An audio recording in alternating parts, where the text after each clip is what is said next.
What's the best piece of advice you've ever received?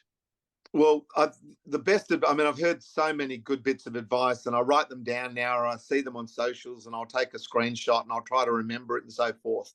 But the work that we do now at Gotcha for Life is don't worry alone. That's just one simple line, but a very difficult thing to actually put into play, because we've so built up now with this way of, oh no, I don't want to bother people with my shit.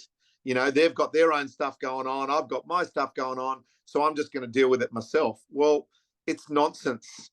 So like I said, you don't need to share everything with everyone. But if you've got something going on in your life that's really, really painful and really, really hard, and it's stubborn, it won't go away, that's the time to put your hand up and share that with someone.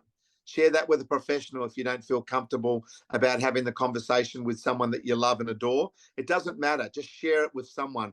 That means that you won't be worrying alone. And if you don't worry alone, then you're a chance to actually build a bit of a team around you that will get you through life. So for me, I've got a group on WhatsApp that I can share anything with, you know, but I've built that up. I've shown vulnerability with them over years and gone, you know what, guys? I'm going to tell you how I feel about stuff. I'm going to be super honest. It's going to be a bit awkward at times, but you're never going to not know how I feel. And if I had a bit of a Barry Crocker the other day, I did a presentation. It was only a practice presentation, but I didn't feel I nailed it. So I just sent a note out to mates. I said, just had a shocking presentation, practice, feel down, feel like I didn't do myself justice. And I just got what was in my head out. And I didn't have to do it face to face with tears running down my eyes. I did it on a text. It was easy for me to do that. I just went, I'm just going to get that shit out of my brain. Sent it to all my mates. Now, over the day, my mates saw that, and either they said, I bet you weren't as bad as you thought. Gee, you're a tough marker. One bloke comes back, that's why you practice. You know, you just can't step up and do it all the time. You need to practice. So all these bits of advice was coming in. I was taking it in, and I'm like, you know what, at the end of the day, I've got this group of blokes that I can talk to about anything. So it means that if I have a problem, I have an issue, I know I can go to those guys. I've had a professional lady that I've spoken to for years. I used to go see her twice a week.